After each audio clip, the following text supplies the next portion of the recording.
Good morning and welcome to the 505 World Championships and our online coverage of the SAP 505 World Championships here in Annapolis, America. 87 boats will battle it out over the next 6 days of competition here on the waters in Chesapeake Bay. We have some phenomenal caliber sailors, multiple world champions, European champions, all ready to battle it out here in America. Of course, due to the 505s being held here in America in this World Championships, a large contingency of boats taking to the water, but certainly a good selection of world-class European sailors.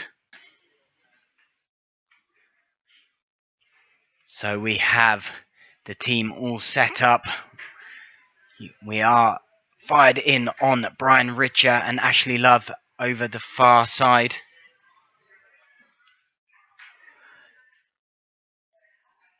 And so with 10 seconds to go to this first race, we will be underway. We have light 7 to 9 knots of breeze from a northerly direction with a moderate tidal flow to be facing. That is going to build as that day goes on. It's certainly going to be a challenge for these sailors. So just to give you a bit of a lowdown of some of the sailors that are going to be battling it out on the water. We have the current world champions, Mike Martin and Adam Lowry. They were world champions from last year in Weymouth. And that was where the showdown really happened. Strong breezes, and so a very different picture for how this week looks. We are looking to have a better breeze into the latter part of the racing. And only there will we find out who the champion will be.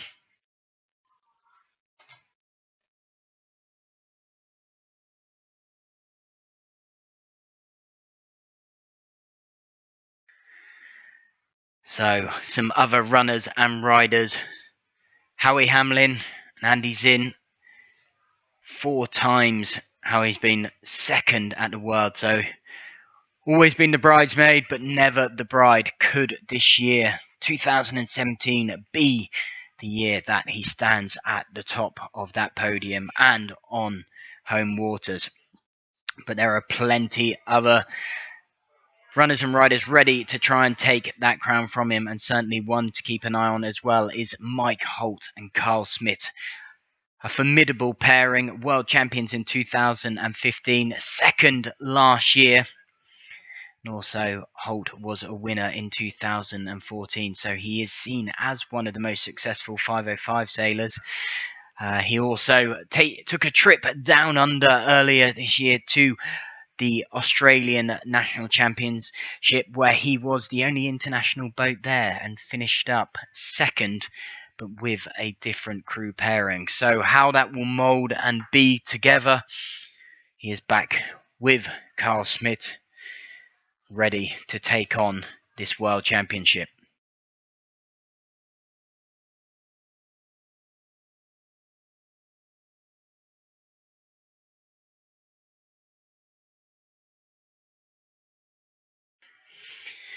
So some of the European boats that have made the long trip out across the pond.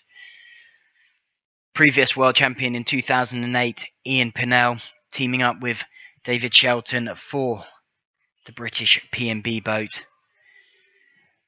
Andy Smith and Roger Gilbert, winners at Kiel Week last year, were in a good bit of form. And also Nathan Batchelor, he was teamed up last year in a new boat where they had a little bit of teething problems with Sam Pascal, the International 14 World Champion crew. But this time, Norman Bide steps in with Nathan to tackle, again, once a new boat to see how they get on here in the waters in the States. So we are just waiting for a bit of information from the race committee on the starting time, because clearly those boats are still set up, waiting to get racing. The breeze has been quite light, and with the tidal conditions, they are certainly just trying to get a course set up, one that will be fair to all of the racers and provide, of course, the best possible racing they can have. It's a huge effort to come to one of North America's best sailing locations and being hosted by the Severn Sailing Association and Eastport Yacht Club. They've done an amazing job to provide facilities and race management as a duo team, and of course know these waters like the back of their hands. And so if the racing is going to get underway with the best possible conditions, they are going to certainly do everything possible. So a little bit of information about the 505 class while we wait to get underway with this. The anticipation of race 1 for the 2017 SAP 505 World Championships in Annapolis. Well, the 505 has been around a long period of time, was also an Olympic class boat with estimated crew weights of about 150 kilos. You see men and women sailing these fast and exciting boats. Huge number of controls to adjust on the boat, but a very strict sail plan and hull shape. Rigging layout and spars and foils are open, so there is a bit of freedom for these sailors to be able to play with what they want on the way they set up the spars and those foils. And you'll see a huge number of boats. As you can see, we are off and racing. The Pathfinder boat, the boat on port, will truck out towards that right-hand side of the course. All other boats have to dip behind that Pathfinder boat, and that gets them into the start of this race. So the big decision coming early from many of these racers will be, do they go in early and get away from that Pathfinder and head out towards that left-hand side of the course?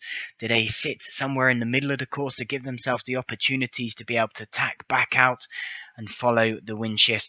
Or do they want to start reasonably late on and dip down? But it's all about timing, all about acceleration behind the back of that Pathfinder boat and giving themselves the best opportunity for their positioning up this first beat.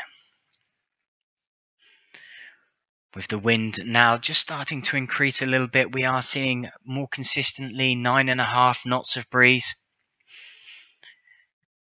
For anyone wanting to follow and get the data that is coming through,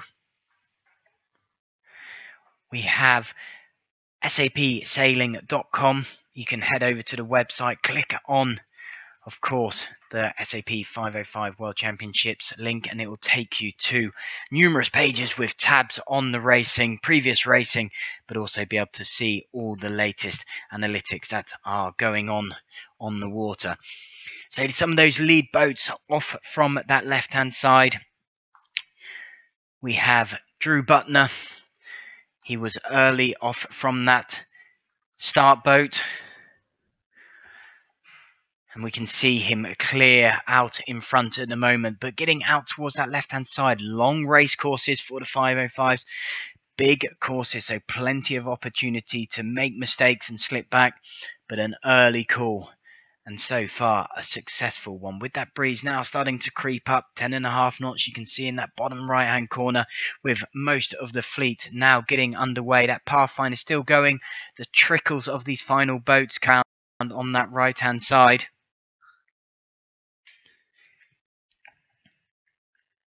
So, early on, the breeze clicking round towards that right a little bit. So, at the moment, it is favouring those boats early out, but we are going to see some options out towards that right-hand side. So, let's see if we can track down some of those runners and riders that we will probably see fighting it out for those podium spots. Let's have a look for Mike Holt.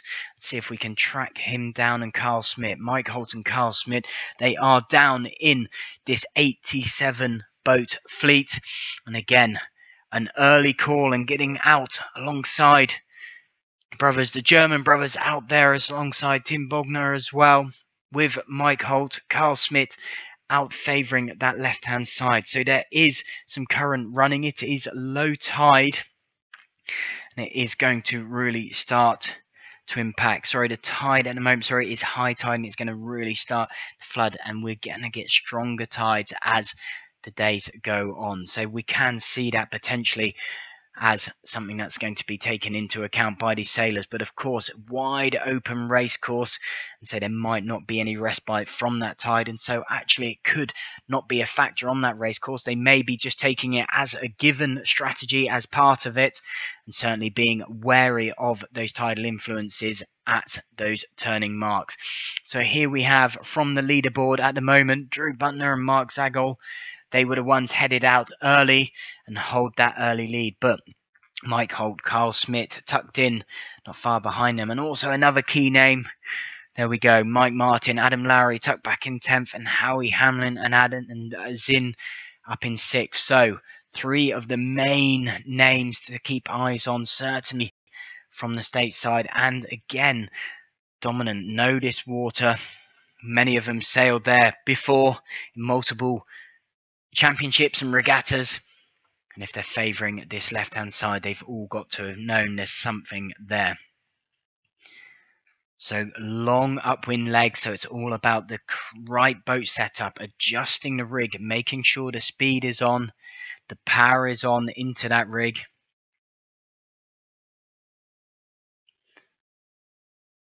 And so the setup is vital on these long legs, and this is where it can be really costly. The nice thing is you can tune and set up the boat differently as the boat's going along, and alterations to the rig. But again, it's about making those changes. You can see there, that bottom right hand green strike across there is where the Pathfinder led out. And there's a definite benefit from the left-hand side. But as they get up towards the halfway mark, this is where the strategy really counts. There's no going back from what you had originally decided before the start to head out towards that left-hand side. You have got maximum coverage. You've got the widest point of the race course now halfway up the beat. It is all about controlling that side of the race course. Controlling those shifts, controlling the boats around you. There's no sudden choice of coming back across. A nice attack there from Mike Holt and Carl Schmidt as they start to make their way back a little bit towards the middle of the course. Give themselves more options. A nice shift. The breeze still just under 10 knots, so a nice, light, comfortable breeze, but it'll be a challenging breeze. It'll be a matter of capitalising on those gusts that come through, powering that rig up, maximising every bit of speed out of the boat, and when it goes light, making those adjustments. Assure those crews working very, very hard, being smooth in the boat, likewise with the helms. Easy on the tiller, easy on the controls. It's about keeping the flow across that rig and across that foils. And certainly some long drag races, finding a clear lane. That's exactly what these lead boats have been doing at the moment. Of course, a large contingency of American boats being the home country supporting this championship. And as we can see there, pretty prominent amount of stars and stripes in that top 10 at the moment, with 2 international other sailors. The German duo, Tim and Finn Bogner, and the Australians, Mark Stowell and Adam Brents, mixing it up. But at the moment, it is that left-hand side of the race course that is looking prominent.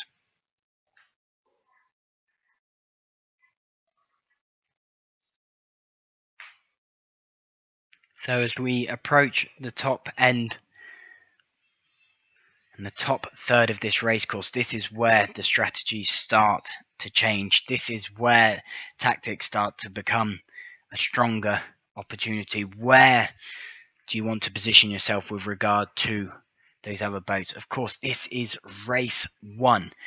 There's no point going out and trying something high risk that could have you either sink in your first race and put you way down on the points and add some serious numbers to your overall scoreboard. It's all about consistency. With a fleet this size and with the racing panned out over the next 6 days, it's all about consistency. So these boats will just be looking to get out, secure any top result. A nice sort of top 5, top 10 result will be something they can work with. But certainly with the caliber in this fleet, they were looking to go out and put a prominent marker down in race 1. So we have a mixture of countries attending this World Championship. Some only singular boats turning up and representing. We have Poland, Denmark, Bermuda, Finland and Japan all turning up with only one boat to mix it up on the soils here in America. We are missing several key names within the 505 fleet.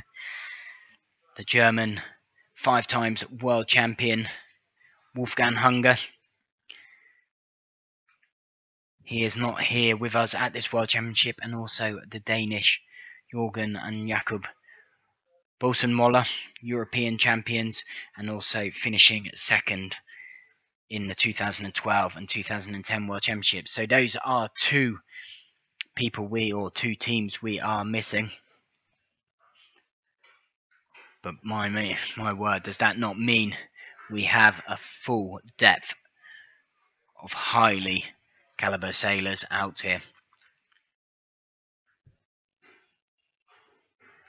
After this World Championship, it will be a long breathing point for these sailors, with the next World Championship going down under to Fremantle and bridging the 2018-2019.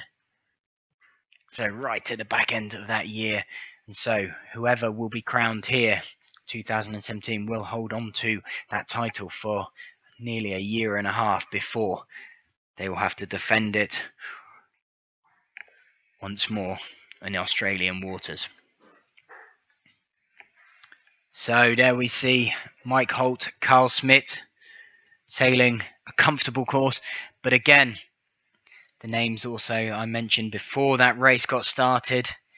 David Shelton, Ian Pennell, the British team, keeping an eye on them, and also previous World Championship and defending World Champions Mike Martin, Adam Lowry, continually jostling for those top spots.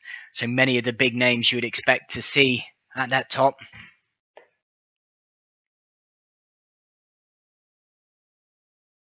Tim and Finn Bogner from Germany there, mixing it in as well. Finished 12th in Kiel Week this year. They've had some good results, but it's been the consistency in these high-level events to whether they will come out on top and really mix it in for those podium positions.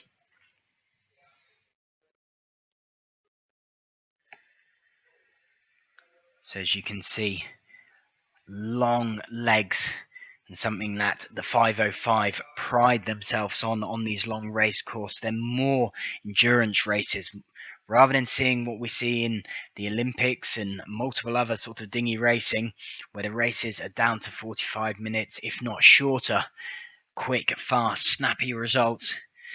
Well, this is all about endurance. Long days on the water, long races, and some fantastic races.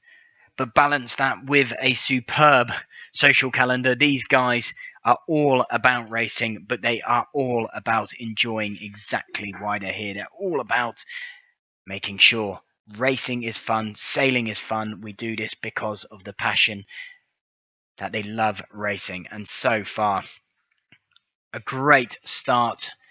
Just starting to edge out his position as they come up the middle of the racecourse at that top end of the windward mark. Mike Holt, Carl Smith in the middle of the course there. The German team of Tim and Finn Bogner fighting it out over towards that left-hand side. Another American, Douglas Hag and Shane Lillel tacking in underneath, favouring that middle course. And already starting to stretch out a little bit of a lead over the other boats, giving themselves a little bit of breathing space. Clever tactics coming back in towards the middle of the race course.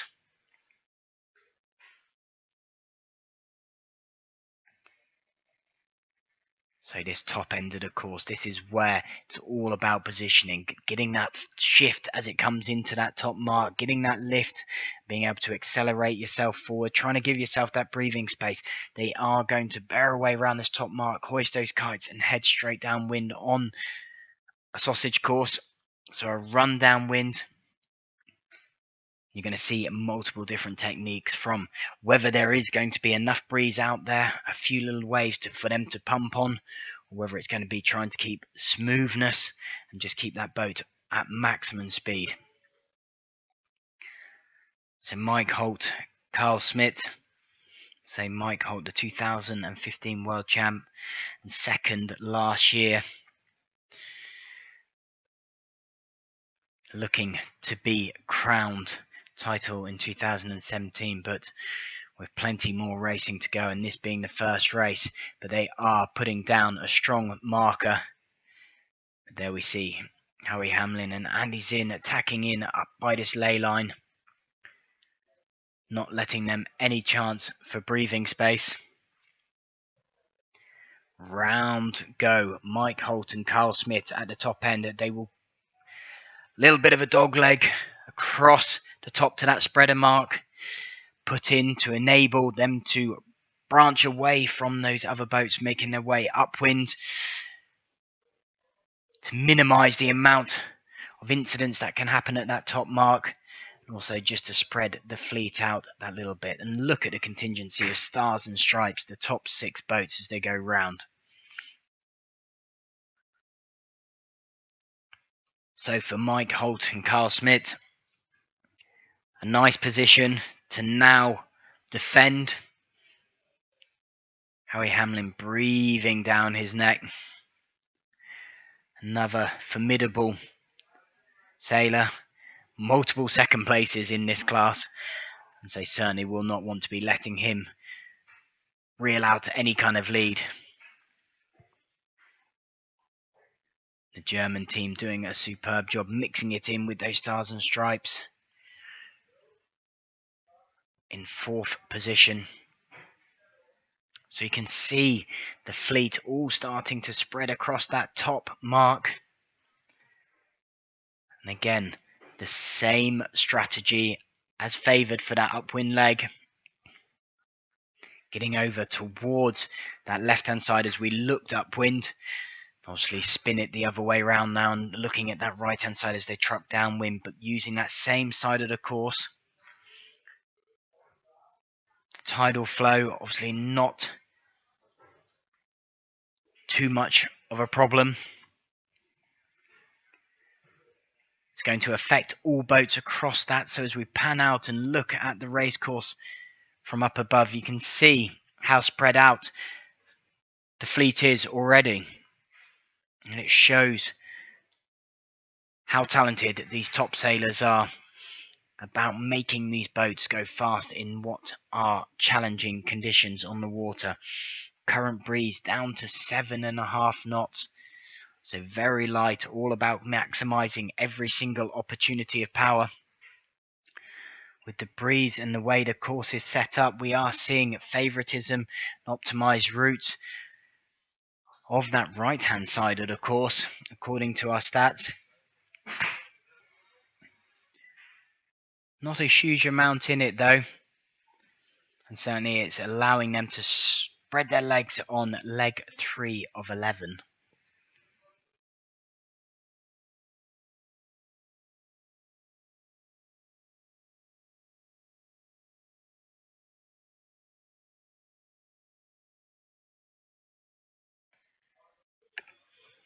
So that top leaderboard constantly shuffling around as places chop and change, but certainly for the top 6 boats, as they've rounded, have stayed firmly in place. It is David Shelton, Ian Pennell, who rounded 8th round that top mark and are now moved up to 7th, so they are the ones slowly moving through this fleet. But it shows the consistency of these top guys, all holding on to their position, no one giving anything yet. Tyler Moore, Robert Wolfel starting to bring up a charge as well, coming from 12th at those top spots. That jibe coming in early. And again, from our win stats, that will be the favourable choice. And that is why we're seeing them make gains. They have jumped up 4 places from that jibe early.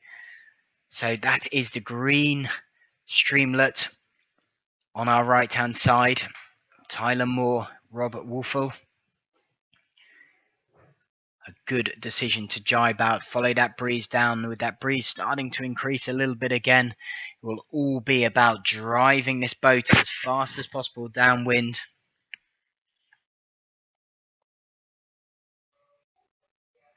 But so far, so good for a lot of the names we expected to see battling it out at the top here.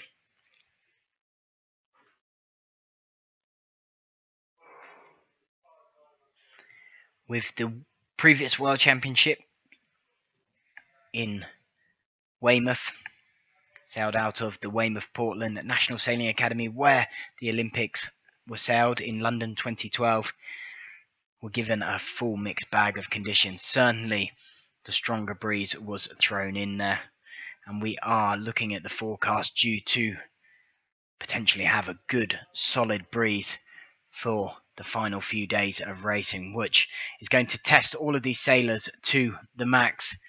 With these lighter conditions they'll be racing in at the moment, to then having to adapt and change into that stronger breeze, and that's what this World Championship's all going to be about. Who's able to adapt, who's able to sail in a multitude of different conditions.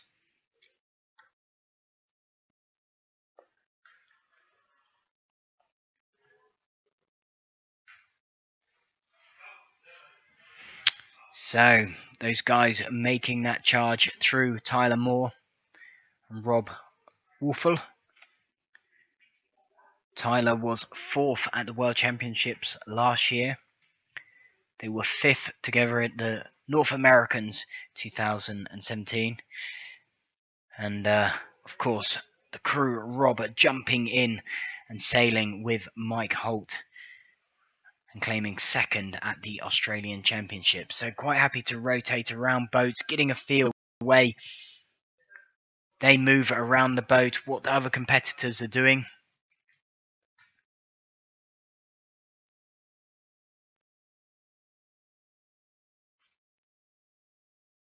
So now that breeze starting to clock round that left-hand side, so starting to go back towards those lead boats. And that is where you can see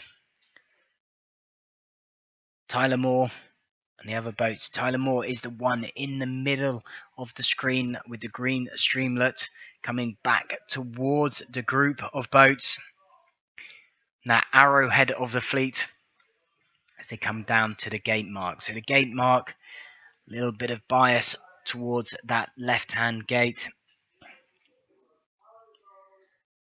And likelihood is you'll see many taking that right-hand gate mark. So the one that will be closest to Mike Holt and Carl Smith at the moment. And I'm likely see them head out towards that side of the race course. That is the side they've protected going upwind and protected downwind.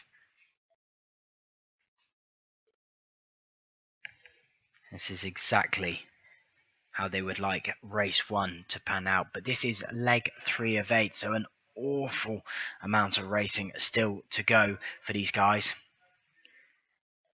And it is a US 1 and 2 battling out as they come down. 2 of the big contenders, Mike Holt and Howie Hamlin. Let's see how they split towards this gate mark.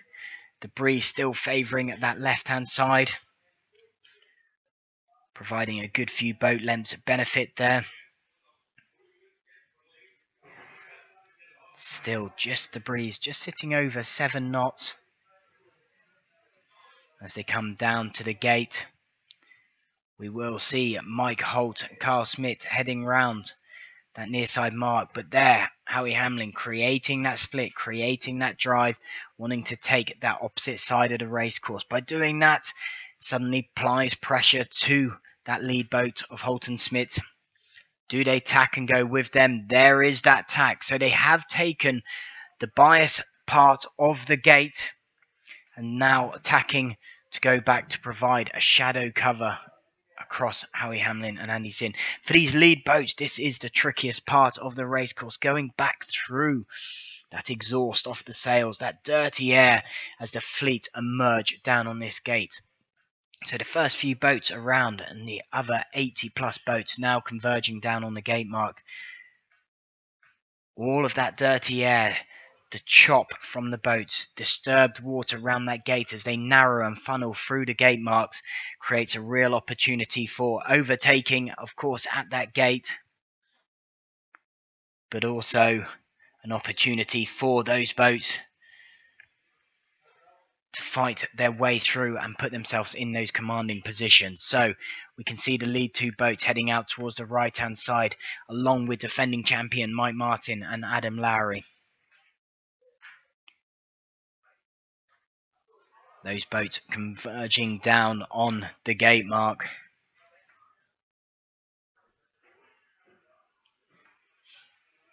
So some challenging conditions. So with breezes down to 8 knots at the moment, but we're seeing down to 7 to 8 knots.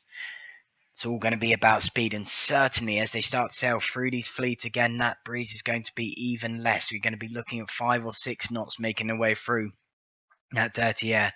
So constant changes to the rig, constant changes to the way they're sailing the boat.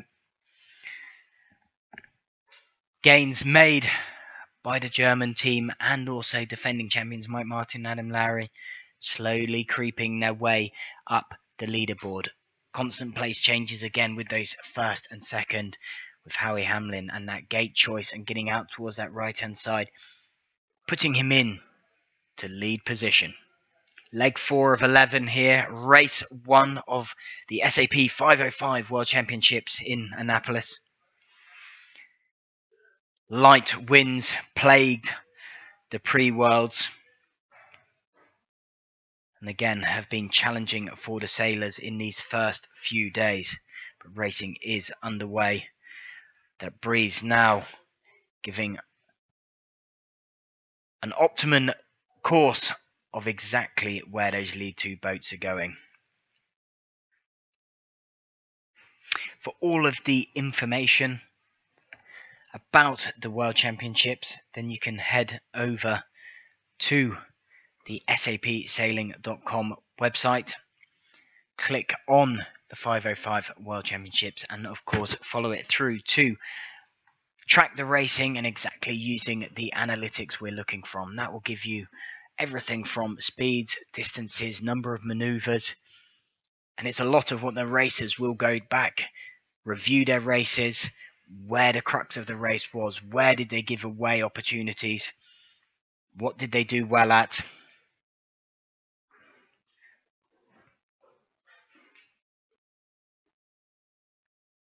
And of course, it's a great tool for us here as chatting with the analytics and being able to apply this information to the great virtual graphics that we have here. Of course, we are running these virtual graphics throughout the SAP 505 World Championships in Annapolis. But of course, we will be graced by Alec Wilkinson and myself, Mark Corky Rhodes, doing the analytics from the studio and running live footage, supported by the virtual and of course the SAP analytics for the final 2 days on the Thursday and Friday of next week.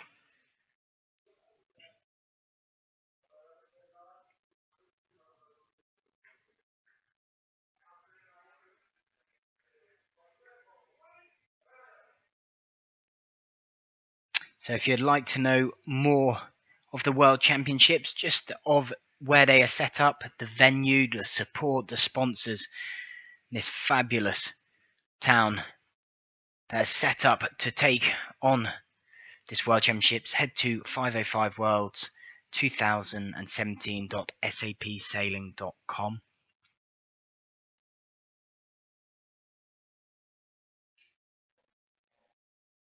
There will be live footage, as I've just highlighted, on the Thursday and Friday, but this will be running throughout, so you can join me for all of the racing over the coming days. Wednesday is seen as a lay day, so there will be no racing on that Wednesday unless the fleet all agree that they need to use it because they are struggling for numbers of races, but that will be a decision made from all of the sailors with regard to the current position. Again, you can see how fickle the wind are, and those teams trying to hunt out every single little patch of wind down to 6.5 knots. So certainly for some of those back markers or in the middle of the fleet, that will be at least a couple of knots less.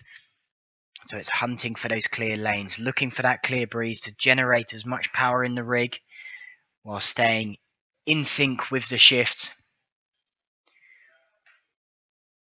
And for those lead boats, it's a bit more comfortable up that top end, the clear breeze, the options to tack, the clear lanes to be able to sail in. And a great performance from Howie Hamlin and Andy Zinn at the moment. I think Howie would certainly be bouncing off the walls with excitement if by come Friday he stands on that top spot, a place that eluded him for many years, many times the bridesmaid and never the bride. And I'm sure he would like to certainly change that sailing in home waters.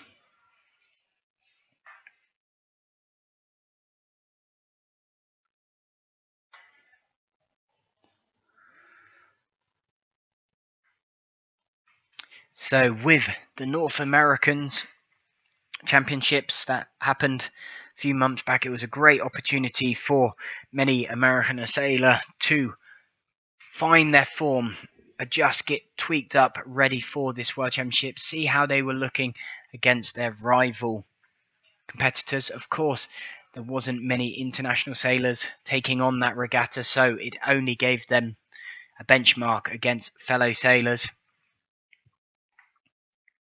But a benchmark no less. Jesse Falsone and Chris Bem finished second at the North Americans this year. Not seeing that name in the top 10 at the moment. Looks like they're just tucked outside of it in 13th place. So again, all nipping at the heels. Plenty more race to go to be able to wind up those results. We talked about that consistency. With 87 boats racing in this fleet, it's easy to be able to throw an inconsistent race down from a poor start, a poor judgment, a poor selection of strategy and where they want to go on the course. And so consistency is certainly going to play out. But as you can see, it is endurance racing, leg 4 of 11. Keeping that focus, keeping yourself tuned into what that wind's doing. Very easy to become complacent, settle in, just be sailing a straight line and lose focus of what's happening to the wind and just get very blinkered in on one or two boats around you. And that's where you lose out on the overall big gains to be had. It's easy to take a short loss for a big long-term gain, but if your head's not out of the boat and seeing what this wind's doing, then that opportunity will elude itself.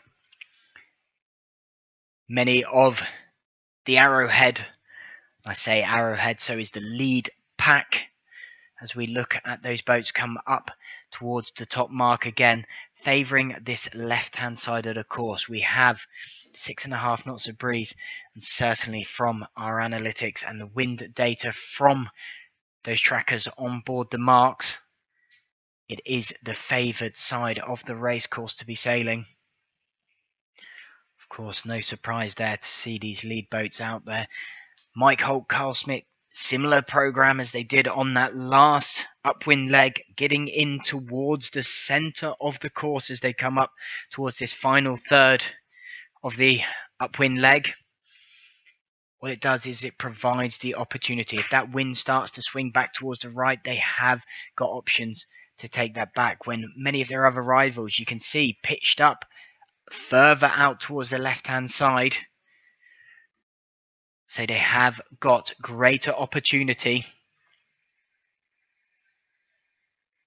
to capitalise on any shifts towards either side of the racecourse. But certainly dominant at the moment. That left side of the course.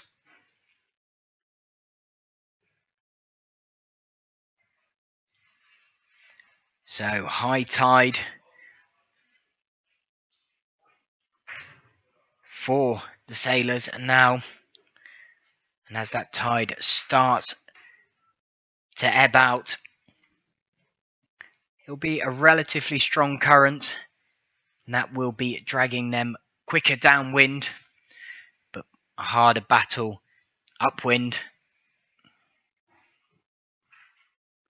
And as the week goes on, we're going to see that tide become less and less prominent in the current, the effect that is there. So that breeze certainly favouring that left-hand side, and what is happening for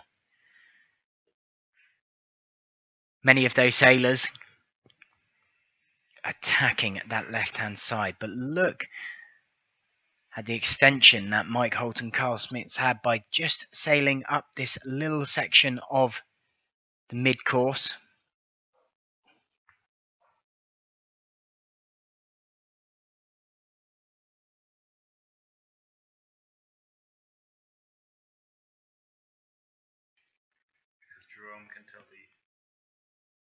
So as we come up to that top end, there it is. We've just seen Howie Hamlin and Andy Zinn just jump back in again. I'd like to say they were playing magic tricks and they were making their boat disappear in the racing, but it was clear for all their competitors to see. But that tracker just blinking a little bit, and you can see actually they have a comfortable lead over Mike Holt and Carl Smith. That lead that gets switched at that bottom gate. So just losing them for a little bit up this top end of the racecourse. So apologies for any fans, families or friends that are following Howie Hamlin and looking to support him. He did not just disappear off the end of the world. He is here and he is leading here coming into this top mark. The breeze still a light fickle 6.8 knots. So challenging conditions for all racers on the water. Thank you to all of you for joining us here on our online coverage of the SAP 505 World Championships in Annapolis. We will be running the graphics and my commentary over the analytics for the up and coming days for 3 days before we go into the lay day. And then myself and Alec Wilkinson will be live from the studio on the Thursday and Friday, the penultimate and the final days of racing, to see who will be stood on top of that podium. Spectacular waters here, well renowned as some of the best sailing to be had in North America. Chesapeake Bay, host to multiple competitions such as the America's Cup.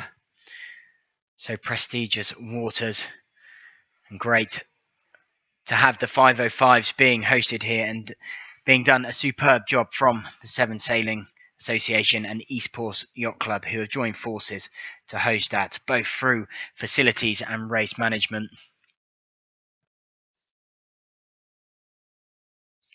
Something that's very important to many sailors' heart, of course, is the waters. that we sail upon. We know that the world is in turbulent times, and certainly the environmental side is one of those key points. We're seeing more and more plastic in the water, which will affect our racing, affect our marine life, and affect our living. So in an effort to bring the environmental clean practices to this regatta, the 2017 SAP 505 World Championships will be a gold certified clean regatta in partnership with Sailors for the Sea, and doing everything possible in sustainability certificate for water-based events. So something that we're very proud of, and I know many of the sailors are doing their best, and we can all do exactly the same and do our bit for the environment on here. But a dominant performance by Howie Hamlin and Andy Zinn at the front. That overtaking manoeuvre from that gate mark at the bottom of leg 2. The wind shifting round towards that right. A good bit of speed. Leapfrogging fellow rivals Mike Holt, Carl Smith, and giving them a little bit of a lead over there. But you can already see, looking back, there's plenty of breathing space. A tight contingency of internationals. Dave Shelton, Ian Pinnell, and the German team, Team Bogner and Finn Bogner, fighting it out on this downwind leg. The breeze getting lighter. We can see in that bottom right hand corner 5.8 knots, right down onto the border lines of this racing. So these teams trying to keep every bit of motion in the boat smooth, keeping that rig still, the flow across that rig, doing everything possible to power up and keep every sense of power in it. Eyes out of the boat, looking for breeze across this race course. But a dominant side on this race course, nevertheless, is this left-hand side.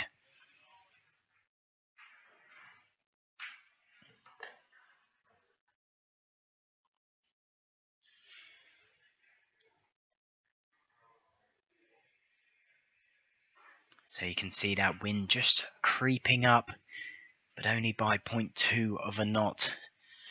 But that little 0.2 of a knot, when it hits those sails, hits that rig, it's all about creating additional power, not letting that go to waste, not keeping that boat heeled over to leeward and it just dropping off that rig. It's about powering it up, flicking those hips down onto that deck, powering that rig up, and driving this boat forward.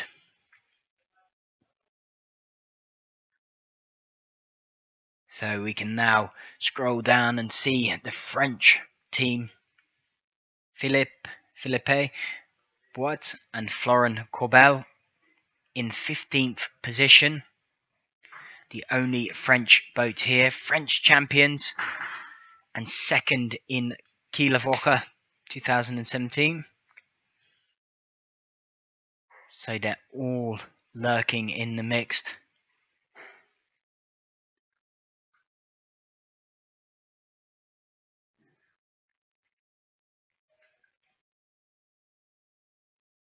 Now just creeping up above 5 knots of breeze. Very, very light for the teams.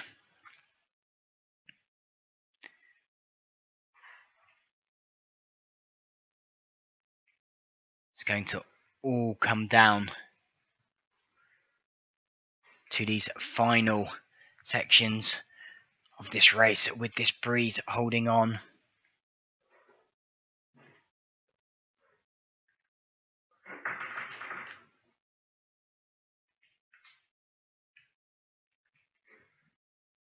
But this would certainly start the championship that Howie Hamlin and Andy Zinn would like, taking that jibe round the top mark now.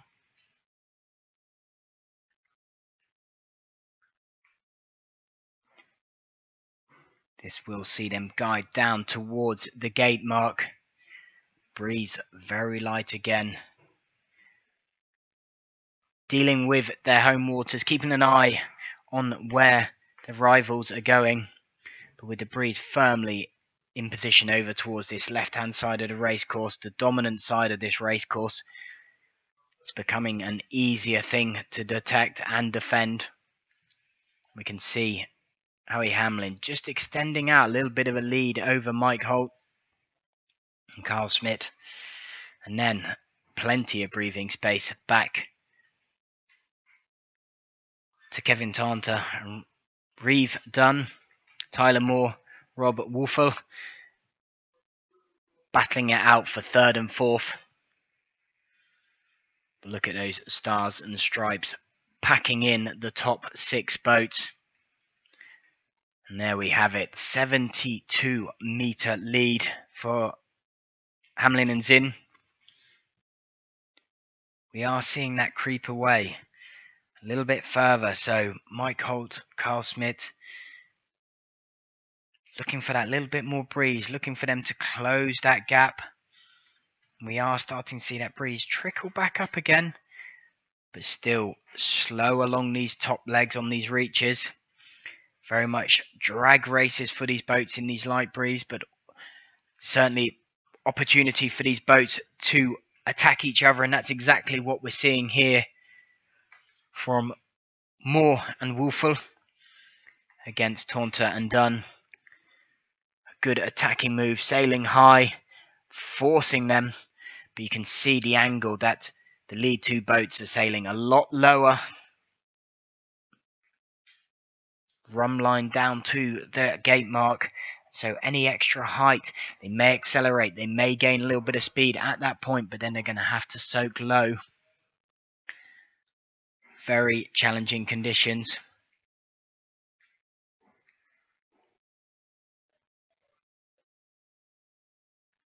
So Taunter and Dunn will be pleased with rounding that top mark in 5th position, climbing up to 3rd, but the guy and the team that have really put the hammer down is Moore and Wolfel, coming round in 12th position at that first mark, and they are up to 4th and jumping in and out in a tight battle with Taunter and Dunn. So, of course, this race isn't over, but they are leading the charge in these top few boats and have made the biggest gains. The breeze starting to come up a little bit more now.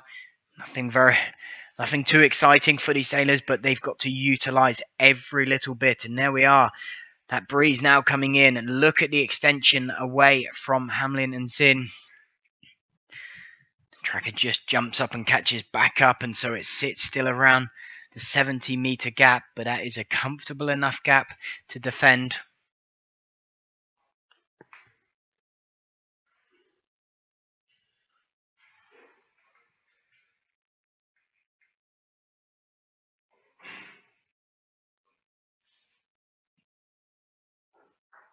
So the boats making their way down these reaching legs.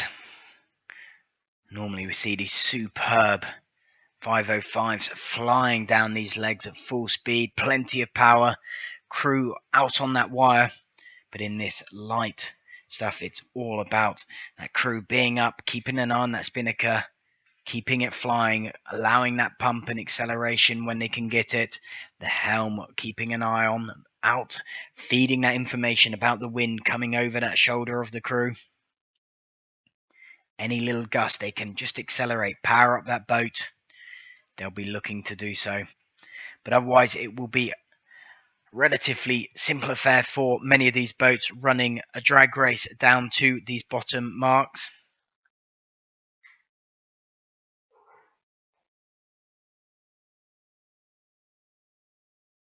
See, just 6.6 knots of breeze as they stretch out a little bit more into the middle of the course and coming down towards this bottom gate.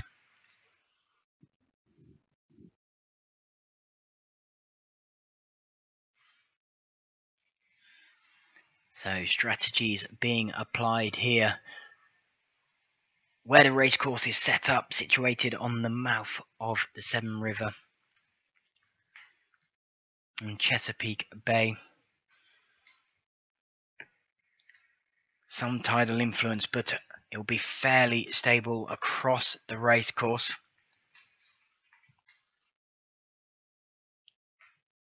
87 boats competing here at this World Championships. Still a good number of boats for dinghy fleet, but certainly a smaller fleet compared with what we have seen from the 5.5. So there's a great example of where this race course is and the layout. Land squeezing on either side. So we zoom back into the race course, into those leaders. That is your lead 3 boats as they come down towards that bottom gate.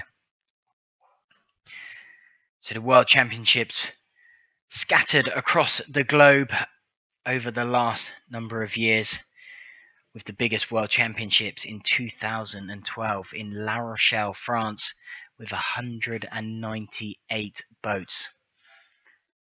So a colossal fleet.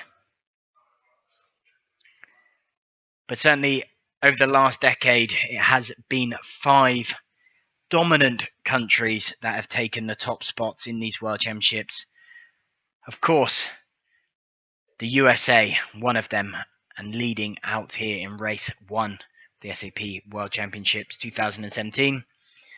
Germany, Denmark, Great Britain, and Australia. Those are the 5 dominant countries that have continued to pass down the knowledge, the experience to up-and-coming sailors. We do see many youth sailors, female sailors racing, tackling, and taking on this world-class fleet. Round that bottom mark, taking that near side gate, the benefit of that gate.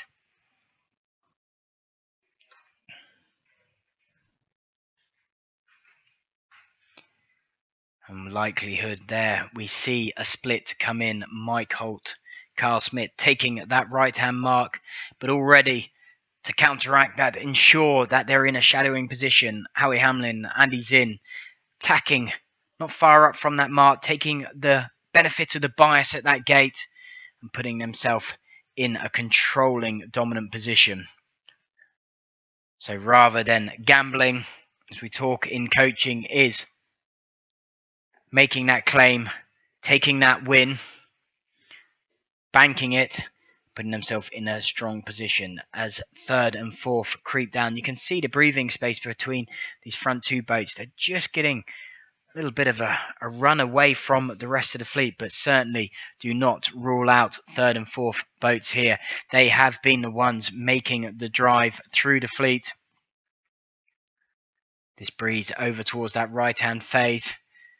So again, are we going to see boats 3 and 4 take on this right-hand side of the race course? Shadowing, match racing skills going on from the lead 2 boats. Going to be tricky for Moore and Wolfel to catch up.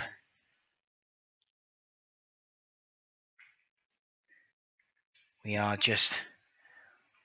The tracker seems to have just disappeared a little bit from Taunter and Dunn.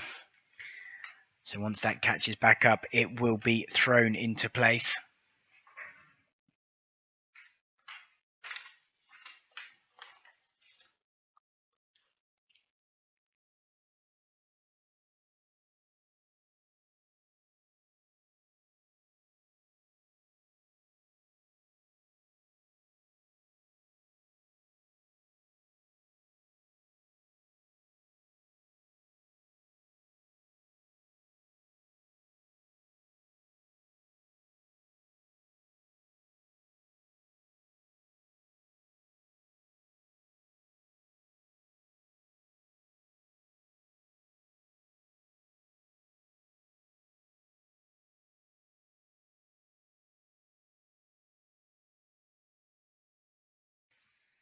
So as the fleet make their way upwind, a dominant performance from 2 world-class acts, Hamlin and Zinn, Holt and Smith, taking on that battle for the first 2 places.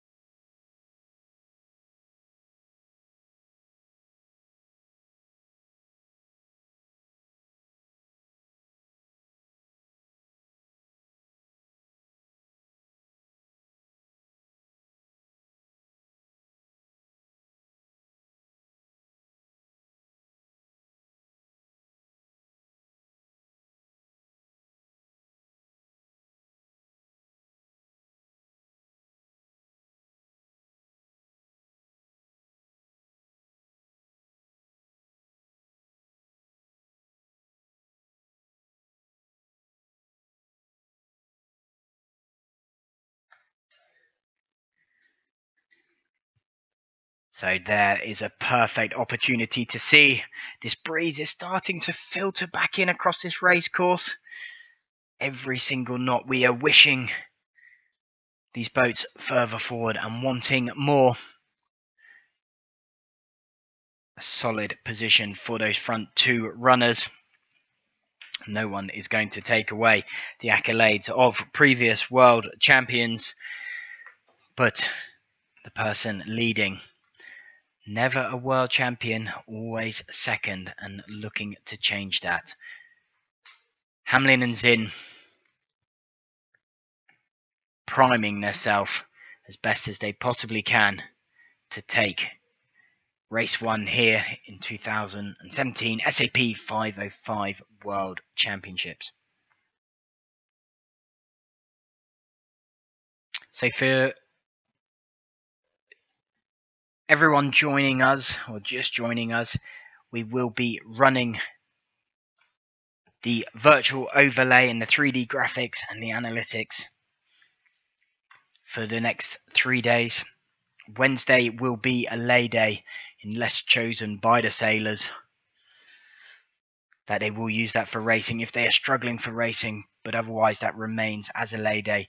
And then we will have live footage coming from the studio in Annapolis with legendary anchorman Alec Wilkinson alongside myself, Mark Corky Rhodes, running the analytics. We can't wait to see the breeze increase and see what Chesapeake Bay can really deliver and why it is one of North America's best sailing locations. Even in these light breeze here, with the caliber of sailors out on this racecourse for race 1, it is already proving to be a benchmark race for many of the top names.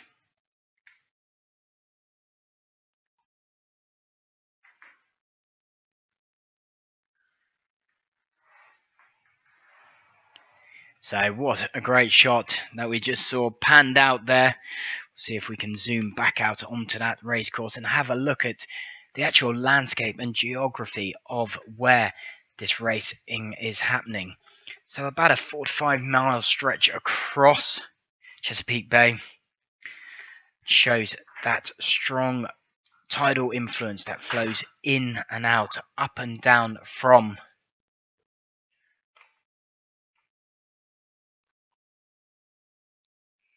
across the racecourse.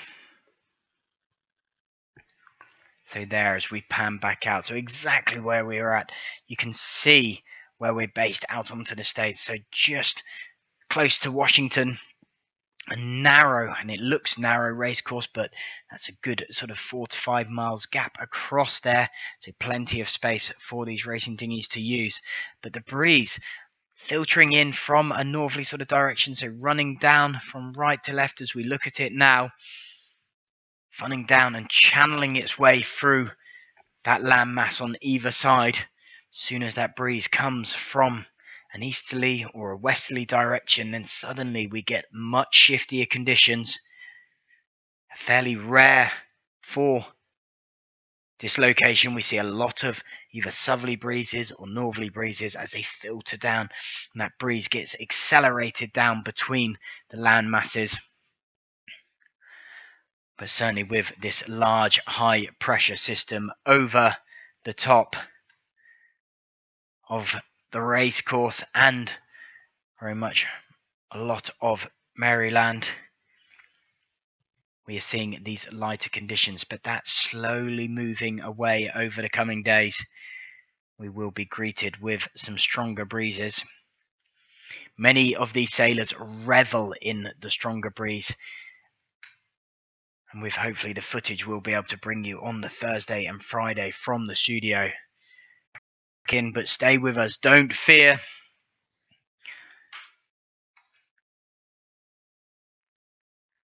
But again, chomping at their heels, Tyler Moore, Rob Woolfall.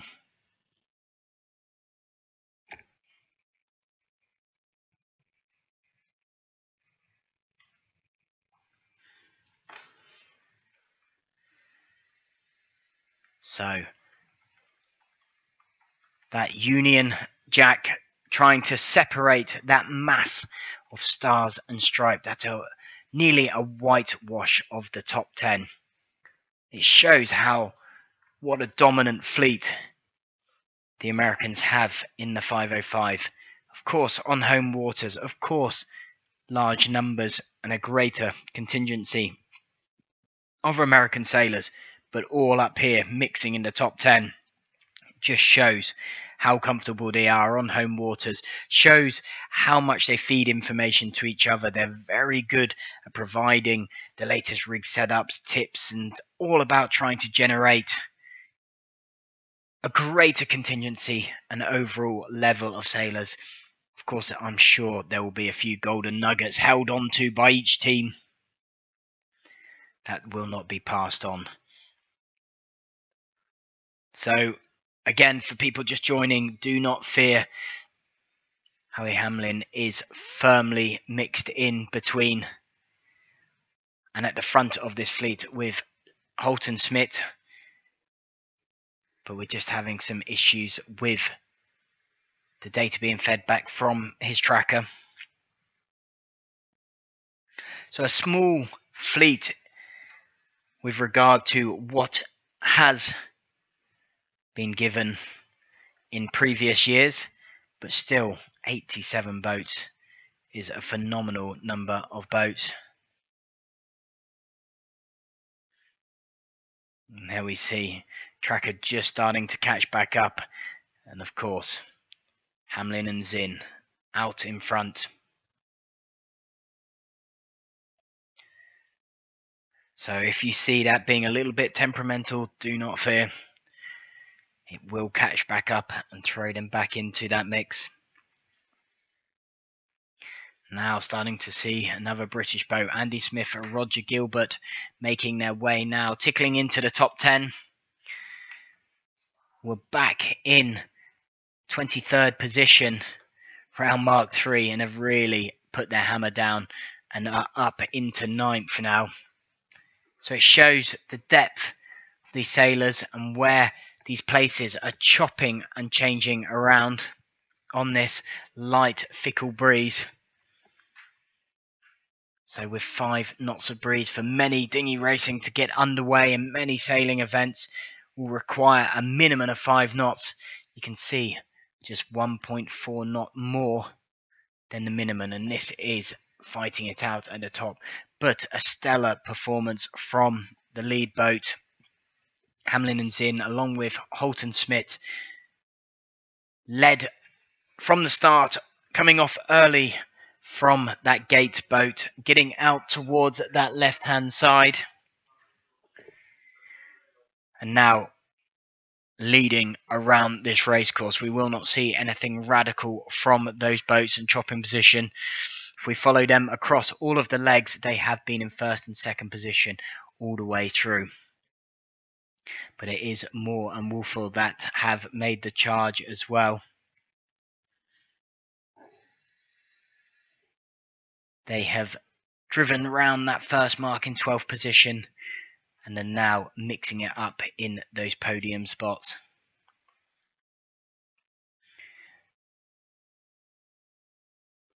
Also keeping an eye on defending champions, Mike Martin, Adam Lowry.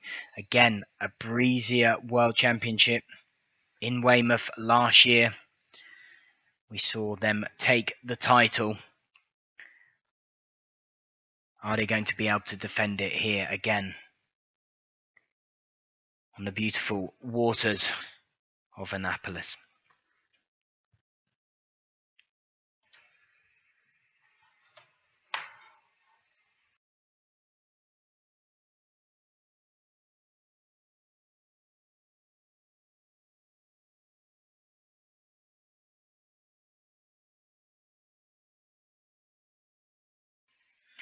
So this is the downwind leg number 10 of 11. And they'll do their short run from that gate through to the finish line.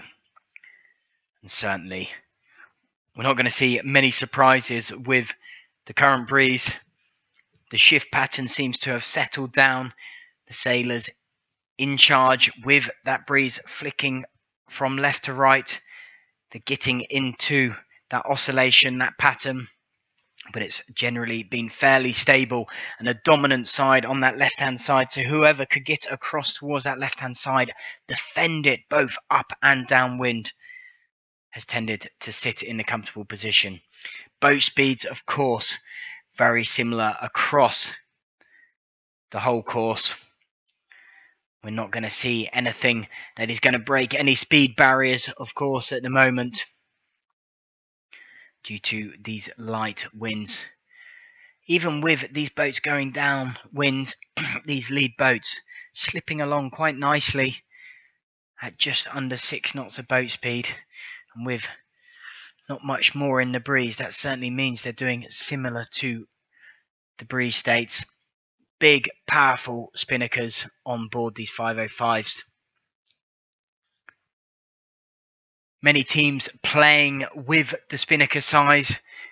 There is a huge width you can go to, but many just squeezing inside that, going for slightly slimmer ones so that you can continue to maintain that power on the reaches and not get dragged downwind. But of course, going downwind on these runs, big, powerful spinnakers towing these boats downwind flat out. As we make our way down towards the bottom part of this course, a similar lineup from what we have seen over certainly the last few legs. Few accelerators have gone down on a few boats as they've clawed their way up. Tim and Finn Bogner, the German pairing, just slipping back into 13th place, which has dropped them off that leaderboard as we look at it, but still in contention. Fellow teammates Kai Bertalot and Jan Riffenschneid have leapfrogged them up into 12th place. They were back in 20th. So if we look at those two boats, Tim and Finn sliding back down the ranks, but fellow German sailors climbing that ladder up that leaderboard and in touching distance of the top 10.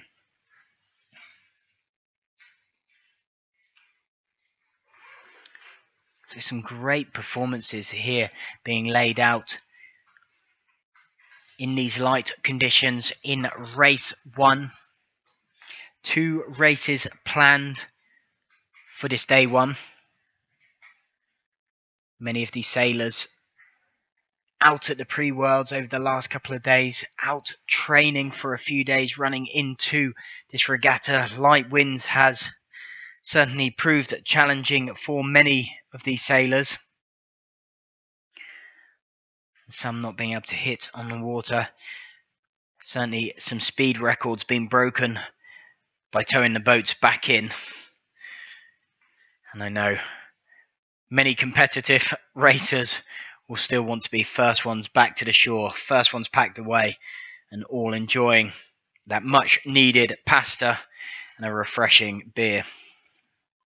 And this is what the 505s really pride themselves on. World-class performances on the water, but very much a family-class boat. For many sailor bringing their whole family out and using this as an opportunity to holiday while the regatta goes on. And so very much a strong social network between the sailors and their families, and why that prominent lay day, sacrimonious, that lay day is there and is used for all the sailors to enjoy no matter what the conditions throw at them. Now we start to see a charge from the French team creeping into the top 10. Bolt and Carbel now up into 10th. But there we are, popping back up onto the radar with his intermittent tracker is Hamlin and Zinn, extending way over 100-meter lead. Really reveling in these light conditions. Got out towards the front after a gate split between Holt and Smith, taking that left-hand gate. Hamlin and Zinn taking the right-hand gate and then slowly extending out. That boat speed, just picking those shifts, hitting those maximum bits of pressure. As you can see, as we are on the borderline of pressure, 5.6 knots. It is that lead States boat putting the benchmark down for all the other competitors in race 1.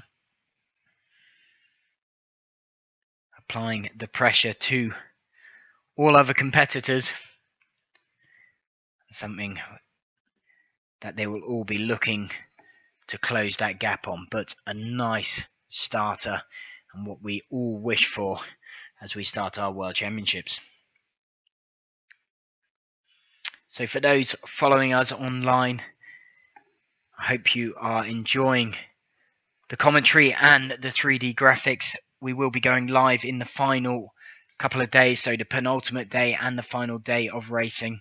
We're live streaming images as well, supported by the 3D graphics and of course the superb SAP analytics that we are providing the data of what is going on this race course to you from wherever you are watching in the comforts of your own home, whether it is late at night in Australia and watching the last steps of it, or you stayed up to the early hours, or you are just gearing up for lunch in the States. We hope that you are joining and recommend sticking with us for the up and coming races. This is race number 1, day 1, leg 10 of 11 as they do the final dog leg. Hamlin and Zinn coming into that gate mark. They will round that right hand mark, just head up onto a reach and a short sprint to the finish. And of course, with over 100 meters lead, no one and nothing is going to stop that. 5.6 knots, still very, very light and fickle across this course. All about momentum, all across flow on the rig.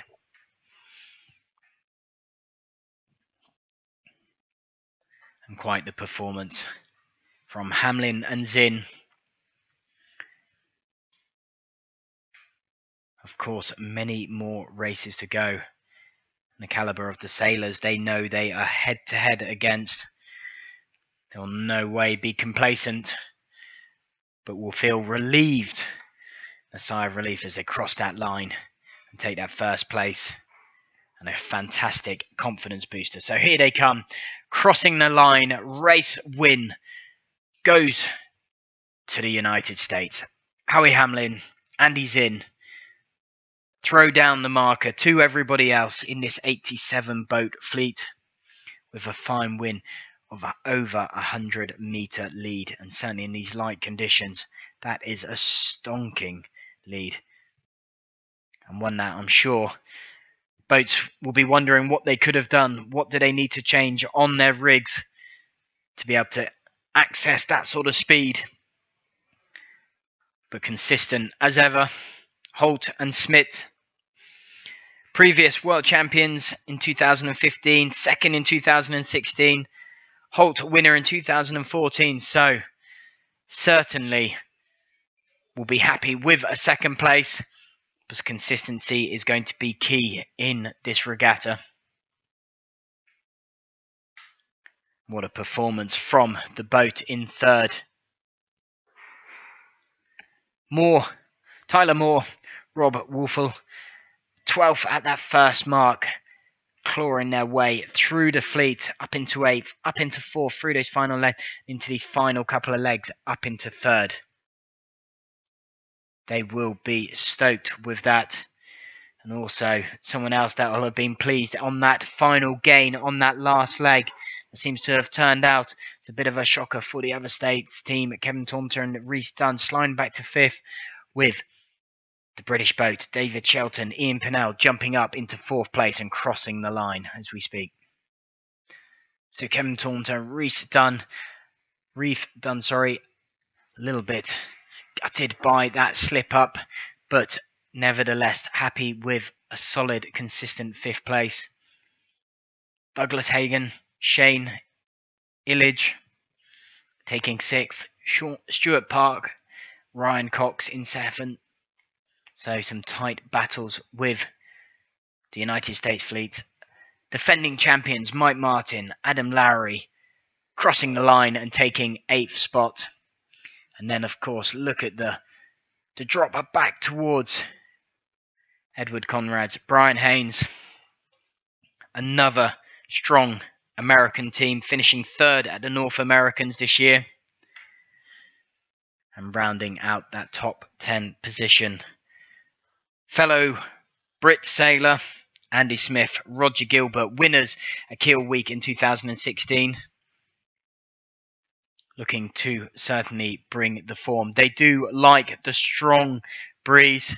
They've always been a fan of that breeze, and so will be happy to come away with a solid result in this light, fickle conditions in race 1. There's the French, the solo French boat, Philippe Boit and Florent Corbel. Philippe, the French champion, and they also finished 2nd in Kiel 2017. Just slipping outside the top 10. But again, a sigh of relief for them, rounding that top mark. The first mark, they were 28th. So climbing up to 11th, I'm sure they will be relaxed and happy with that performance.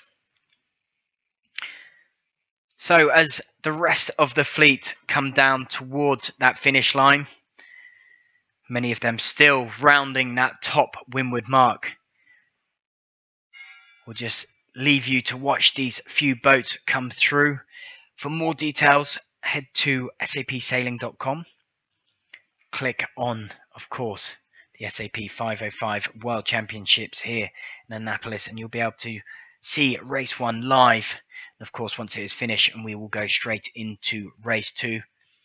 Gives you all the analytics access to see where people were on legs, their speed, the number of maneuvers, the distance between each other, and a multitude. So not only are SAP making sailing more understandable and easier to follow for the viewer, for the sailors, and for the people that want to make it more complicated, you can throw as much data as you like at it and see what we are seeing. So some spectacular racing here in Annapolis on day 1 of the SAP 505 World Championships, battling it out on Chesapeake Bay. 6 days of competition. Race 2 will follow shortly once all boats have crossed that finish line. But with this lighter breeze, it may take some time as we still look further up that race course and see many still at that top end of the course. But a great result for those lead boats. A US 1, 2 and 3, and a dominant performance with only 2 Union Jacks jumping in that top 10, 8 other boats all from the States. So loving their home waters, and I'm sure a huge amount of home support for them here. Race 1, day 1 of the SAP 505 World Championships in Annapolis.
So if you are just joining our online coverage of the 505 World Championships here in Annapolis, you can see this is the boats coming in to the finish line of race number 1. Day 1, 87 boat fleet in a light 5 to 7 knots we've seen across that race course. And here we go, across the line is the singular Irish team and the singular Polish team. So fantastic to see some great nations mixed around this world-class fleet.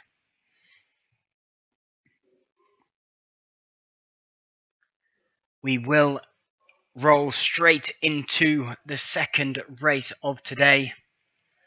Once all boats have completed, of course, race 1, you can see the leaderboard prominent in that top left-hand quarter from all of the insights from SAP, and a great result for Howard Hamlin and Andy Zinn, taking race 1 from Mike Holt and Carl Smith, Tyler Moore and Rob Wolfel. So a dominant top 3 performance from the States. David Shelton, Ian Pennell breaking that form there. And then a whitewash again of Stars and Stripes before Andy Smith and Roger Gilbert, the other British pairing or another British boat, filling out the top 10. So looking at the forecast and looking at the future races, we have 2 more days of racing that will be covered live by our online coverage from the 3D and the graphics that you can see here by myself, Mark Corky Rhodes, using the SAP Analytics. We are bringing this live to you from Sardinia currently after finishing the finals of the Sailing Champions League. But myself and Alec Wilkinson will be headed out to join you all and present live with live footage and TV coverage for the final day and the penultimate day, the Thursday and Friday next week.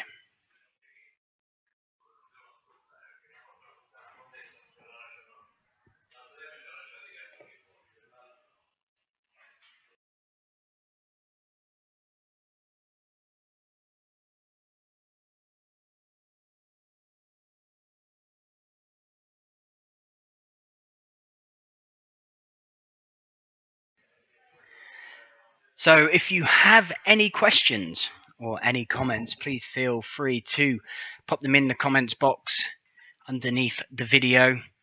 We have put up a few links. Great to see so many people watching online. And again, asking just questions very much about the online coverage. Are we going to be going live with on the water footage from drones to sideline cameras? And of course we will be on Thursday and Friday, but we will be running this 3D coverage and commentary over the next few days. Well, it's fantastic to see the Severn Sailing Association Eastport Yacht Club joining forces to be the host of this 2017 SAP International 505 World Championships. Between them, they will be providing facilities for the class, for the boats, as well as the race management. They know the area, they know the course, they know these boats, and they are certainly planning to put on a World Championship that will keep Chesapeake Bay as one of the best places to come and sail within North America.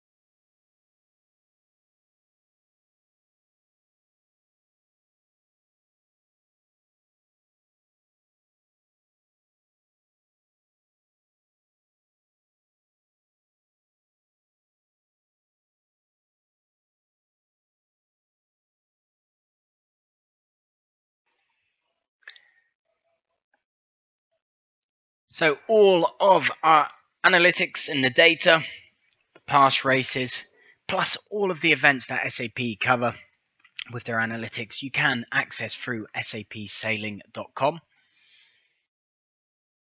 Click on the events that you would like to follow, and then you'll see the tabs such as overview, races, leaderboard, and you'll be able to click on a multitude of that. One of the superb things that SAP bring is the live leaderboard. It instantly changes depending where the position of boats are. So going into race 2, no matter where those top boats are positioned, it will calculate accordingly to where they finish in that race will be that overall leaderboard. So it allows you to see how, certainly getting into the final few races where every single battle commenced and places for those podium spots will happen, it'll be easy to track and follow.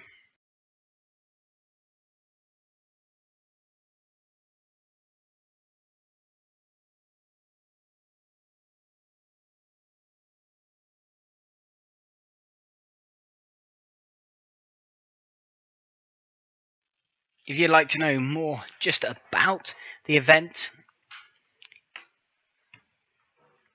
the location, and more about the boat and plenty of news, you can head to 505worlds2017.com. There's also, you can follow on Twitter 505worlds2017, and of course the wonderful world of Facebook.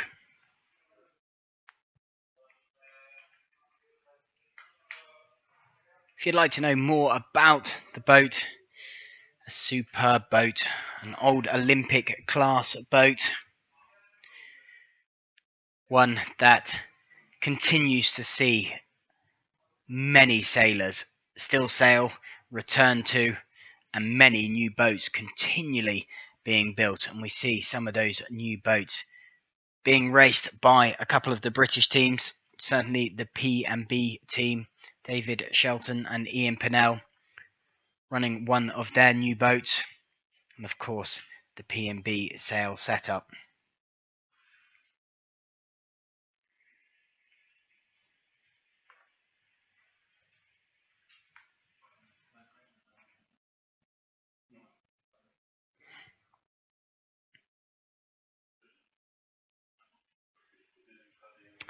So I mentioned it earlier, something that should be at the forefront of many of our minds and is certainly with many sailors, and it's becoming more and more prominent across the international racing scene, is the awareness of what is going on with our environment and our seas.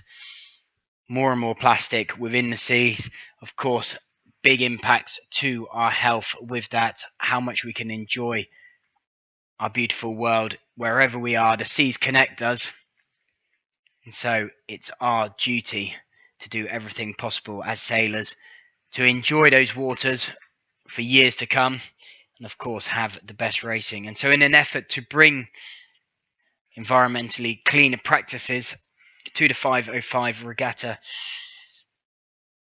this championship has been gold certified clean regatta in partnership with Sailors for the Sea, and that is the world's leading and only sustainable certification for water-based events. And so if you'd like to know more about the work they're doing, what other events they've been involved in, how you can do your bit, head to www.sailorsforthesea.org. Something that many regattas and events are striving for, these gold certificate awards, reducing the use of plastic water bottles and getting people to use reusable bottles is just the start of what can be done. So as the final few boats you can see track downwind For the lead boat, a nice, comfortable, relax, time to hydrate, time to get food on board, refocus, have the opportunity to look at what the wind is doing. Is their strategy the same? Is the course still the same? What effect is that tide having now as it starts to pick up a bit more momentum on that ebb tide across the course, which is taking them back out, and so we'll be taking that longer upwind leg. But it's an opportunity for those sailors to relax, stretch out. We will be underway with racing again very soon. Due to the numbers of boats, they run a gate start boat. So rather than a 5-4-1 start line between a committee boat and a mark, there is still a committee boat, a countdown, but then one boat which is pipped as the 10th place boat in that race. So we'll see Andy Smith and Roger Gilbert take on that role of Pathfinder, which sees them start on port, nip behind the committee boat on the outer distance mark, and then sail on a close hauled course on port, flat out, while the rest of the fleet have to duck behind them on a starboard tack and start sailing out towards that race course. And we saw the favoritism and those lead boats, the arrowhead of that fleet coming in from that left-hand side of the race course. So will we see that again? And also is one of those roles and responsibilities where some sailors like it, some sailors don't. It can be a hard role to take, certainly if you want to be heading towards the left-hand side of the race course, and that's such a dominant side of the course as it was in race 1. That is certainly going to be a bit of a handicap for Andy Smith and Roger Gilbert, who will be the Pathfinder in race number 2. As the final boats come into the finish, we'll just let you enjoy the pictures and the 3D graphics as those final boats cross that finish line. We will be underway with race number 2 shortly.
So, welcome back for joining us here at the SAP 505 World Championships Day 1 in Annapolis. Race 1 completed in light, shifty, tricky conditions. We are due to start Race 2 again right on the borderline of that breeze. We are hoping that a race will be underway soon. We can see down in the bottom left corner Andy Smith and Roger Gilbert from Great Britain. They will be acting pathfinder. And certainly with the breeze in its current situation, we might see a postponement go up and pause this race as we are on the borderline of the wind range, but we will see what happens and what that call is made from the race officer. Just trying to be fed some information to you now. But as you can see, looking down across that whole fleet, that is 87 boats competing here at the SAP 505 World Championships, hosted by the Severn Sailing Association and Eastport Yacht Clubs, who have done a superb job getting race 1 underway. But these tough conditions, very tricky for any organisers and of course any fleet and any racers facing these tricky conditions. They are doing everything possible to get racing underway, but of course it's got to be fair and it's got to be worthwhile for these racers. Let's have a little recap of the leaderboard as it stands after race 1. So we saw a dominant performance from 8 USA boats in the top 10. We had 2 British boats, one highlighted on the screen, Andy Smith, Roger Gilbert, and they're just appearing, Ian Pinnell and David Shelton, squeezing in to mix up the stars and stripes, but a dominant performance from Howie Hamlin and Andy Zinn taking race 1. In those tough light conditions, they extended a lead of over 120 meters by the end. A fierce battle throughout the race, but slowly let it slip away was Mike Holt and Carl Schmidt, but very content with a second place. The real movers and shakers in third place, Tyler Moore and Rob Wolfell, up to third. They were quite deep in the pack at that windward mark, the first windward mark in race 1, and they clawed their way through to third place.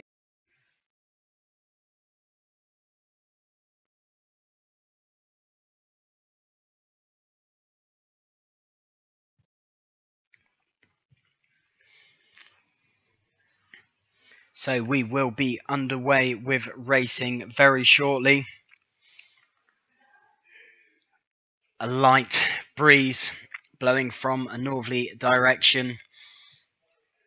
We saw a consistent, stable, stronger breeze on that left-hand side of the racecourse, which saw a multitude of the fleet start early off that start boat and want to get out towards that left-hand side. But at the moment, the breeze in a bit of a right-hand phase. So certainly the optimized route towards that right side of the course. But the wind right on the limit with 5 knots, 5.3 as we've got them. These are all wind being fed from our trackers as well as our sensors from the marks on the race course through to the setup there. And there's a perfect example of where this race course is. Washington over towards our left hand side, Maryland, as we zoom in and highlight Chesapeake Bay, one of North America's best sailing locations, situated at the mouth of the Severn River, and of course tidal conditions which will be having quite a dramatic effect in these light conditions. So according to the information we do have about 5 minutes to the start of this next race. Andy Smith, Roger Gilbert lined up as the pathfinders. So you'll see the rest of the boats sit up towards the right hand side on starboard, ready to make that pounce and secure race 2. If you'd like to follow more of the information we've got access to, or like to just see the analytics that the sailors use themselves as well as we use within the commentary booth here, head to sapsailing.com. And of course, you want to be clicking on SAP International 505 World Championships. Of course, there's plenty other events that SAP cover with their analytics. And so, of course, you can go and have a look. One of those events we've just finished up at has been the final of the Sailing Champions League here in Porticcevo in Sardinia. And of course, we keep on moving straight into the next regatta, and here the mighty World Championship of the 505, defending champions Mike Martin and Adam Lowry, but with multiple world champions all still to play.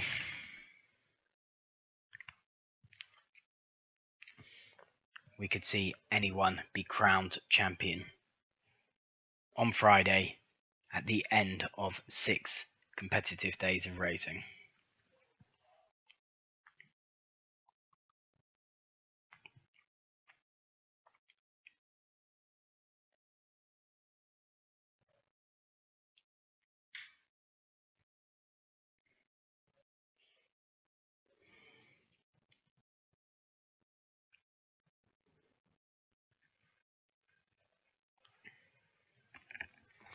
So as the countdown, according to our clock there, 3 minutes to go to the start of this race. You can see quite a lot of boats hovering near towards this start boat.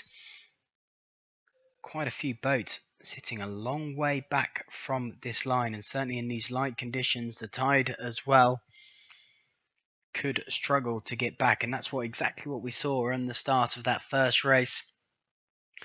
A lot of boats trying to claw their way up to the start line.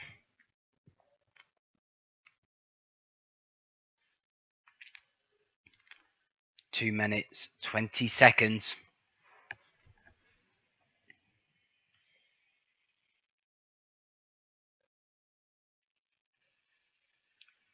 Light winds again are going to make this a tricky race. All about speed, all about power. Finding a clear lane, keeping breeze on and keeping momentum on these boats. Once these boats get up to speed, they sit there quite nicely, but they're quite big. They're very agile and maneuverable boats, but quite big flat planing areas, and really take off when that breeze comes in. But certainly with 1 minute 40 seconds to go, it's all about these boats getting in a specific area to line up for this start.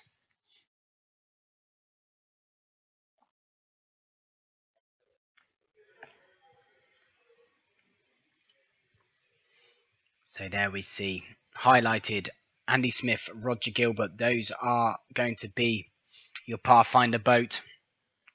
That is the boat that will come in from port onto a close haul course and will open the starting procedures, with the rest of the fleet having to duck behind them and engage in the fleet. We talked about it could be a bit of a blow to them, considering the breeze was favoured on that left-hand side of the course at the moment. Looking at the wind stats, it's not looking as bad as it was before. There we go. You can see the tussle and hustle around there. But wow, there's a lot of boats sitting a long way back still from that line. And they're going to get caught out here in this light breeze. There, Harry Hamlin, Mike Martin, alongside Mike Holt and Carl Smith. They're all together. They're all in a similar place. 10, 15 boats up from that pace Pathfinder. looking to get underway. Breeze dropping light again. We're just tickling about 5 knots. Here comes Andy Smith, Roger Gilbert. They're coming down to that line now. They will hook around the back of that committee boat and then start their Pathfinder duties around the back. Here they go. So we'll zoom in and have a look at that Pathfinder boat as they go round the committee boat now up onto a port close hauled course. And you can see the boats all lining up and charging in behind the back of Andy Smith and Roger Gilbert.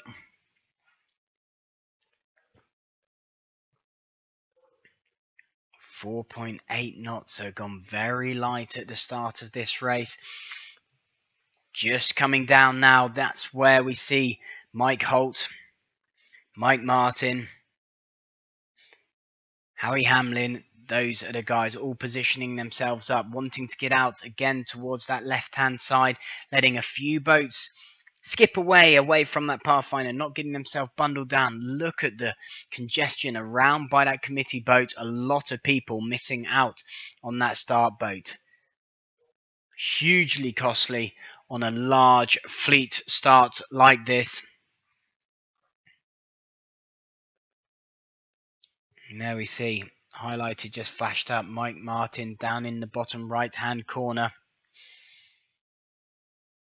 He is defending champion, looking just to start in the next sort of few places. And again, at the front as those boats make their way away, it is the Germans, K. Bertolot. Alongside him, in the other boats, Mike Holt, Carl Schmidt. And of course, the French, and the singular French boat that has travelled out to the States, Philippe Boult and Florian Corbel. But another great start from Mike Holt and Carl Schmidt. They certainly know how to win races. World Champions 2015, second last year, and also winner in 2014. One of the most successful 505 sailors. Did a quick jump down to Australia, or Mike did certainly, and came second in the champs down there. He was the only international boat to travel there, but certainly seems to be standing him in good stead. And again, you can see Andy Smith and Roger Gilbert, the Pathfinder boat, with very few boats still to start now. So it is, oh, look at that wind. We're now picking up 3.9 knots. So now they go into that tack. They want to get back towards that side of the course. That is the duties of the Pathfinder. Always a bit of a painful one having to take that. But now, attack coming back from Holt and Smith. They come back across towards that middle of the line. We can see, again, a strong contingency of American boats, but a lot more mixed in there. Now, one French boat, one German team, and one British team as well. But looking at that light breeze across that course, 3.7 knots, is going to challenge these teams to the max. And certainly looks like Mike Holt and Carl Schmidt are on a low angle as they come back across here. Looking at the wind, I would have said there would have been a lift out towards that right-hand side. And certainly it's all about these sailors gaining every possible opportunity from this racing. Very difficult conditions. This certainly will shake up the leaderboard, and of course consistency is what it is all about. Now we start to see Andy Smith and Roger Gilbert come back into the fleet. That little bit of breeze out towards that side and getting them back into it. But now with the wind clocking back round towards that left-hand side, they've got to really put the hammer down, get back into the middle of the fleet. And this could be where you would say, right, we're going to sail a slightly lower mode just to get back across towards that left-hand side. But the problem is, in this kind of breeze, you haven't really got the opportunity to sail radically different from modes. You're just trying to keep momentum on, keep speed on, minimize maneuvers, and sail in maximum pressure on the lifting tack. All sounds fairly simple from sitting behind a computer.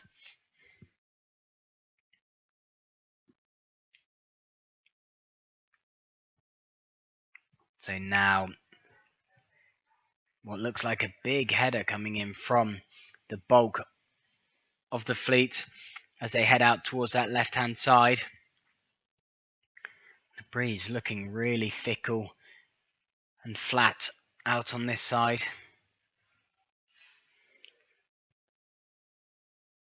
Edward Conrad's, Brian Haynes doing nicely, seem to picking their way through this breeze, still keeping a high enough angle. Certainly looks like the breeze is mixing up the fleet here, along of course with the trackers just playing a little bit of catch up. So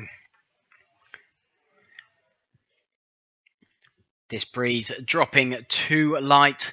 Hearing now from the race directors, they have cancelled this race. This race is abandoned. The breeze going below and staying below the minimum wind required for a good race. 5 knots is a minimum required, and as you can see there, bottom right corner, 3.5 knots. It did start to drop just before they started this race. They continued on with it, but as you can see, it's just deciding to shut off even more. And so with that, they've certainly pulled the plug on this race. We wait to get more information to see surely the aim to try and restart another race. But again, we are at the mercy of the wind gods. A big high pressure sitting over the state of Maryland and Annapolis. And this is where light winds have certainly plagued the pre-worlds. And now, after only one race completed, day one of the SAP International 505 World Championships, we are sitting just below the threshold.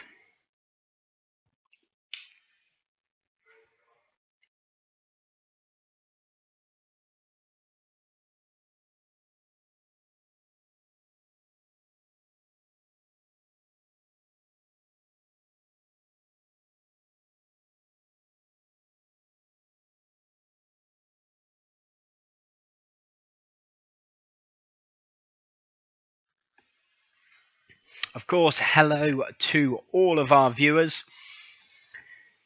We hope you are enjoying the 3D graphics, the commentary and the analytics being provided by SAP, myself, Mark Corky Rhodes. We will be heading out to Annapolis for the penultimate day and the final day, where Alec Wilkinson and myself will be in the studio doing live footage from drones and sideline cameras, and so bringing you up close and personal footage of that, interviews, and certainly with looking at the weather forecast. We hopefully will have that on our side and plenty more breeze towards the latter part of this week. Of course, this is the start of the championship, and every good sailor knows a condition's a condition. That's what they've got. That's what they have to deal with. Sometimes there's no wind. Sometimes there's too much wind. Other times we get exactly what we want. Champagne yachting, breeze and sunshine.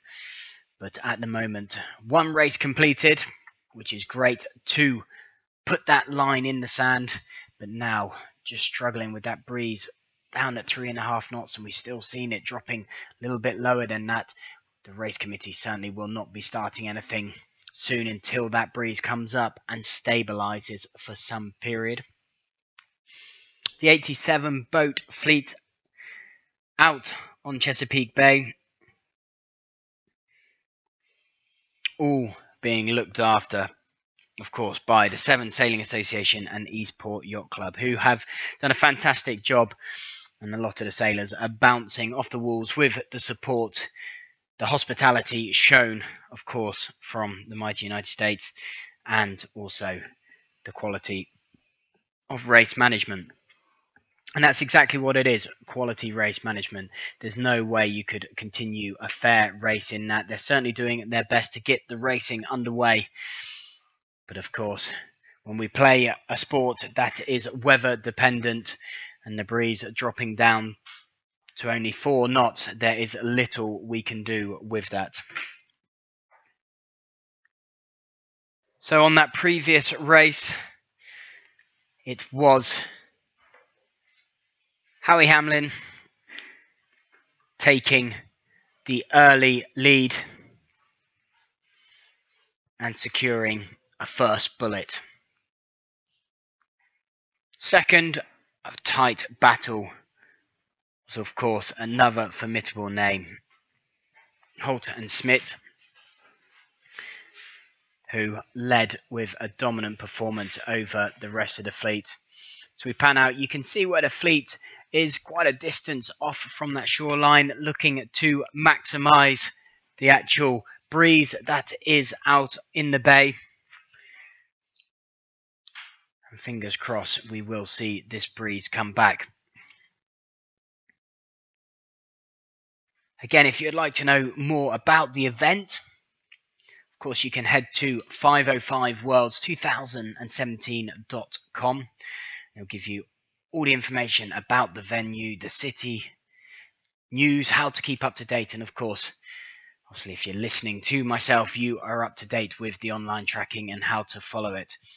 But something that's been a big talking point and something that we should really mention and that we're very proud of within the 505 fleet, and of course as all sailors, lovers of the sea should be, is the effort to bring an environmentally clean practices to our regattas, and that the 2017 SAP 505 World Championships will be a gold certificated clean regatta. And that is in partnership with Sailors for the Sea, the world's leading and only sustainable certification for water-based events. And if you'd like to know more about this partnership, you'd like to know more about the stunning work they do, how you can play a role in this, how you can learn more about educating, of course, ourselves, our families and our loved ones, you can head to www.sailorsforthesea.org. And that's for the spelling, F-O-R, not the digit. So sailorsforthesea.org. So as you can see, we pan back up and look down on the fleet as they congest together. I'm sure a bit of entertainment and banter between the sailors, a bit of a laugh and also a discussion, because a very family-friendly, social fleet. But of course, a nail-biting bit of competition for the crown of world champion. Current champions, of course, from America, and here back to defend their title, Mike Martin and Adam Lowry. Very different conditions had in Weymouth in the UK August last year. Are they going to be able to defend their title, or will we see another pairing take that title at the end of play on Friday? So while we wait for the wind and further information of the racing, we'll just go to our holding screen and we will be back shortly with further information as and when we know it.